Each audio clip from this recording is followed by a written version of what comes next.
Bismillahirrahmanirrahim. Bapak Ibu dan saudara sekalian, marilah kita baca brosur Ahad 31 Juli 2011 bertepatan dengan 29 Sya'ban 1432 Hijriah. Halal haram dalam Islam bagian kedua. 3. Mengharamkan yang halal dan menghalalkan yang haram adalah berdosa besar.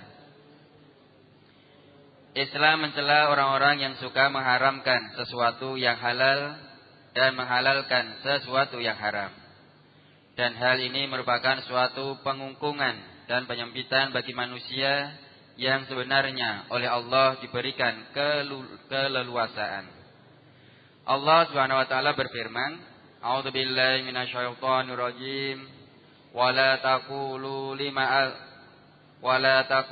lima tasif alsinatukumul kadhiba hadza halalu wa hadzal haramul litaftaru 'alallahil kadhib innal ladzina yaftaruna 'alallahil kadhiba la yuflihun. Dan janganlah kamu mengatakan terhadap apa yang disebut-sebut oleh lidahmu secara dusta, ini halal dan ini haram, untuk mengada-adakan kebohongan terhadap Allah. Sesungguhnya orang-orang yang mengada-adakan kebohongan terhadap Allah tiadalah beruntung. Quran Surat An-Nahl ayat 116. Dan Rasulullah SAW mencela dan melaknat orang-orang yang suka berlebih-lebihan, sebagaimana riwayat berikut. An Abdillahi qala Rasulullah sallallahu alaihi wasallam halakal mutannituna qalaha salasan rawahu Muslim. Dari Abdullah bin Mas'ud ia berkata, Rasulullah sallallahu alaihi wasallam bersabda, binasalah orang-orang yang berlebih-lebihan. Beliau bersabda demikian 3 kali. Hadis riwayat Muslim, juz 4 halaman 2055. Islam adalah agama yang berakidah tauhid dan longgar. Rasulullah sallallahu alaihi wasallam pernah bersabda di dalam khutbahnya sebagaimana riwayat berikut. An Iyad bin Himarin al-Mujashi'i anna Rasulullah sallallahu alaihi wasallam qala dzata yaumin fi khutbatihi, ala inna rabbi amarani an u'allimakum ma jahiltum mimma 'allamani yaumi hadza. Kullu malin nahaltuhu abdan halalun wa inni khalaqtu ibadi khunafa'a kullahum wa innahum atadhumus syayatinu fahtalathum an dinihim wa harramat alaihim ma ahlaltu lahum wa amarathum an yushriku bi ma lam unzil bihi sultanan. Rawahu Muslim. Dari Iyas bin Himar al-Mujashi'i bahwasanya pada suatu hari Rasulullah sallallahu alaihi wasallam berkhutbah. Beliau bersabda dalam khutbahnya, ketahuilah, sesungguhnya Tuhanku memerintahkan kepadaku untuk mengajarkan kepadamu apa-apa yang kamu belum mengerti dari apa-apa yang Tuhanku telah mengajarkan kepadaku pada hariku ini.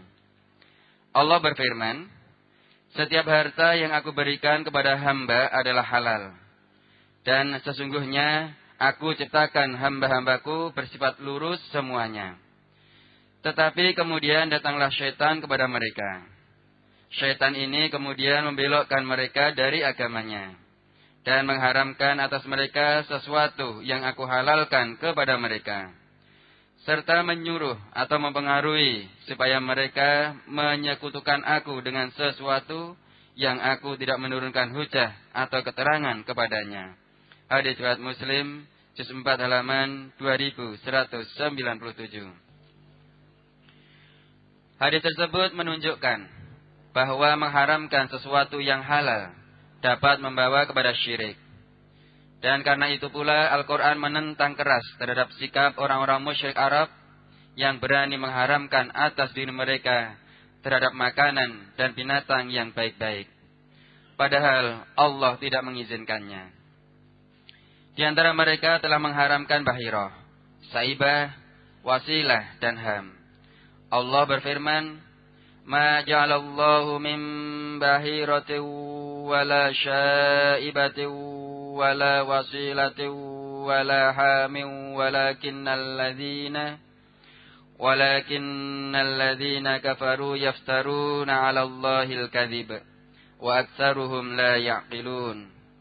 Wa idza qila lahum ta'alau ila ma anzalallahu wa ila ar-rasuli qalu hasbuna ma wajadna 'alaihi aba'ana awalau kana aba'uhum la ya'lamuna syai'aw wa la yahtadun.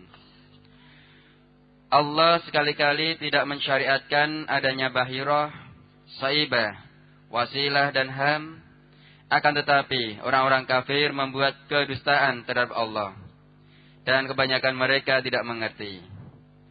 Apabila dikatakan kepada mereka, marilah mengikuti apa yang telah diturunkan Allah dan mengikuti Rasul, mereka menjawab, cukuplah untuk kami apa yang kami dapati, bapak-bapak kami mengerjakannya. Dan apakah mereka akan mengikuti juga nenek moyang mereka, walaupun nenek moyang mereka itu tidak mengetahui apa-apa dan tidak pula mendapat petunjuk? Quran Surat Al-Ma'idah ayat 103 dan 104. Bahirah ialah unta betina yang telah beranak 5 kali, dan anak yang kelima itu jantan.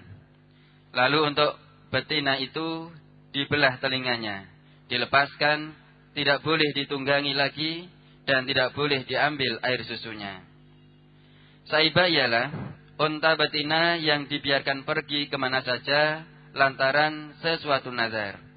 Misalnya, jika seorang Arab jahiliyah akan melakukan sesuatu atau perjalanan yang berat, maka ia biasa bernazar akan menjadikan untanya saibah bila maksud atau perjalanannya berhasil dan selamat.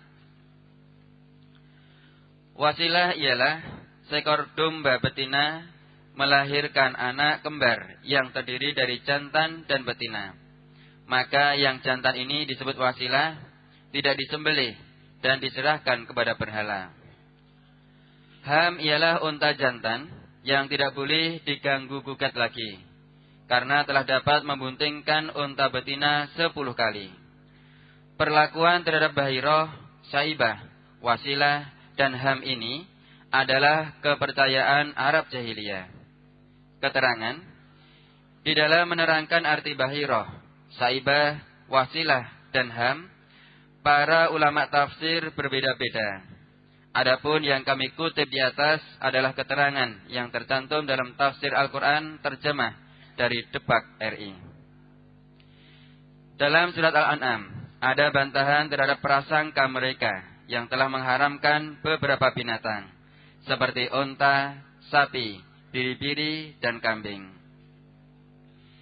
Samaniyata azwaj minal dha'ni itsnaini wa minal ma'zi itsnain.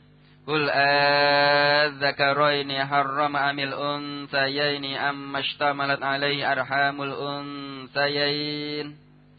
Nabbi'uni bi'ilmin in kuntum shadiqin. Wa minal iblis itsnaini wa minal baqari itsnain. Qul adzakaraini harrama amil unsayaini amma ishtamalat alaihi arhamul unsayain. Am kuntum syuhada'a id wassaqumullahu bihadza. Yaitu 8 binatang yang berpasangan, sepasang dari domba dan sepasang dari kambing. Katakanlah, apakah 2 yang jantan yang diharamkan Allah, ataukah 2 yang betina, ataukah yang ada dalam kandungan 2 betinanya? Terangkanlah kepadaku dengan berdasarkan pengetahuan, jika kamu memang orang-orang yang benar. Dan sepasang dari unta dan sepasang dari lembu.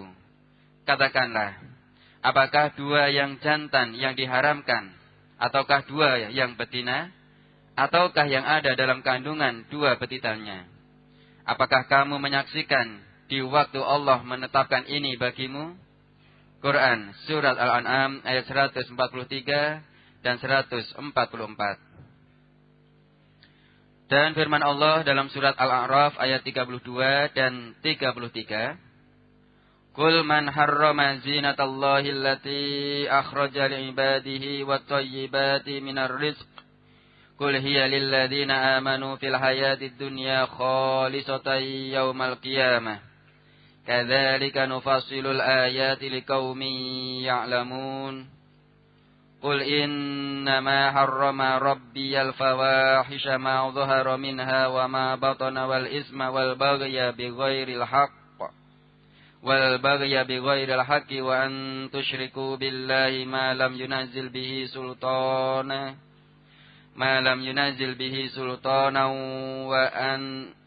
wa an taqulu 'alallahi ma la ta'lamun. Katakanlah, siapakah yang mengharamkan perhiasan dari Allah yang telah dikeluarkannya untuk hamba-hambanya?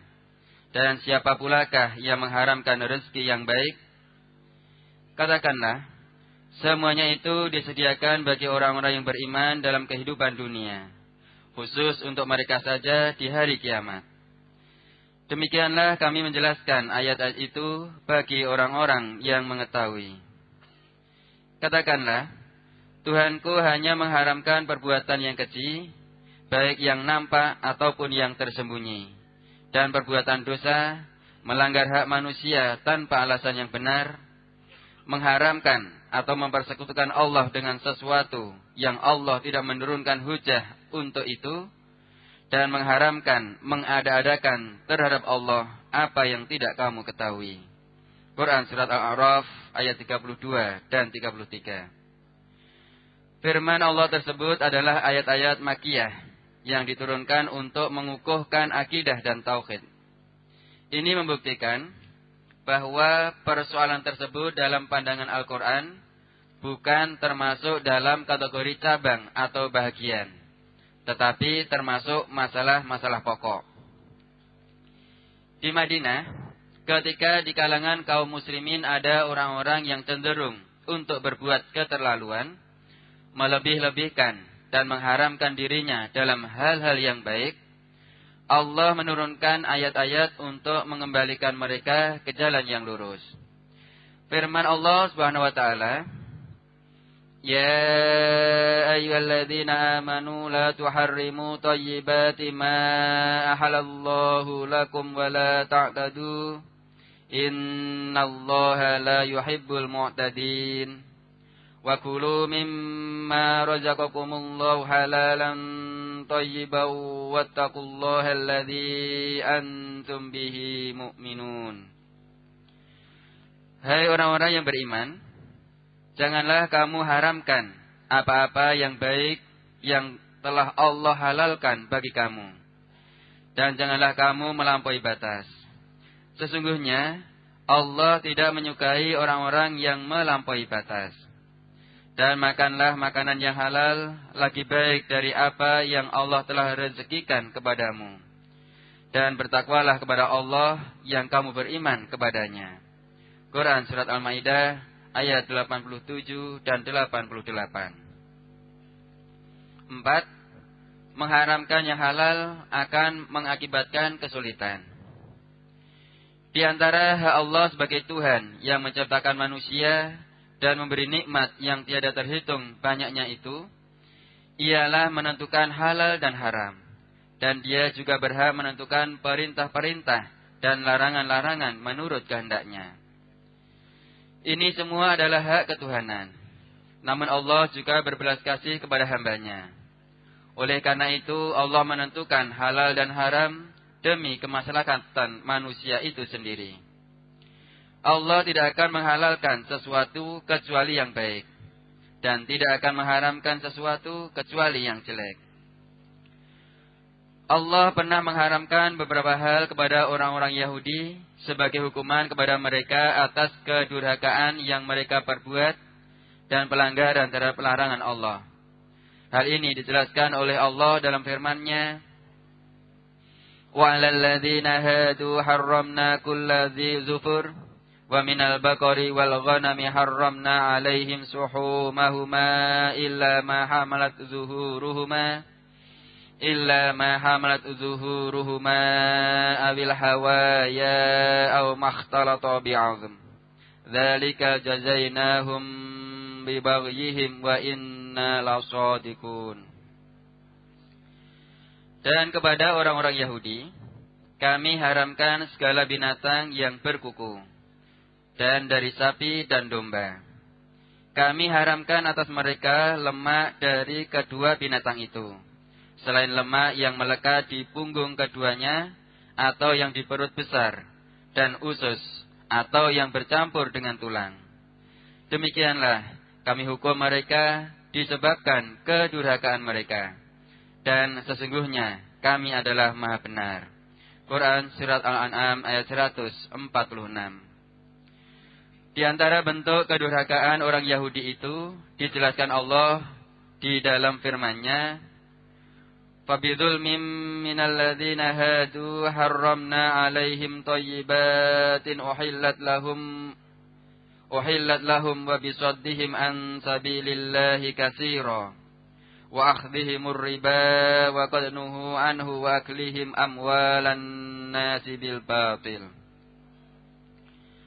Maka disebabkan kezaliman orang-orang Yahudi, kami haramkan atas mereka memakan makanan yang baik-baik yang dahulunya dihalalkan bagi mereka. Dan karena mereka banyak menghalangi manusia dari jalan Allah. Dan disebabkan mereka memakan riba, padahal sesungguhnya mereka telah dilarang daripadanya. Dan karena mereka memakan harta orang dengan jalan yang batil. Quran Surat An-Nisa ayat 160 dan 161. Setelah Allah mengutus Nabi Muhammad SAW sebagai Nabi terakhir dengan membawa agama yang universal dan abadi, maka salah satu di antara rahmat kasih sayang Allah kepada manusia adalah dihapusnya beban haram yang pernah diberikan Allah sebagai hukuman sementara yang bertujuan mendidik itu, di mana beban tersebut cukup berat bagi manusia. Allah Subhanahu wa taala berfirman,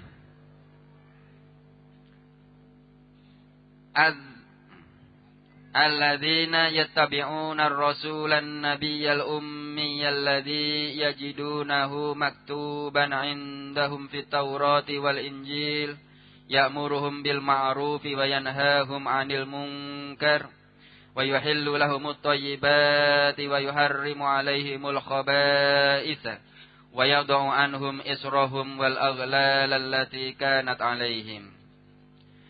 Orang-orang yang mengikut Rasul, Nabi yang ummi, yang namanya mereka dapati tertulis di dalam Taurat dan Injil yang ada di sisi mereka, yang menyuruh mereka mengerjakan yang ma'ruf dan melarang mereka dari mengerjakan yang mungkar, dan menghalalkan bagi mereka segala yang baik dan mengharamkan bagi mereka segala yang buruk, dan membuang dari mereka beban-beban dan belenggu-belenggu yang ada pada mereka.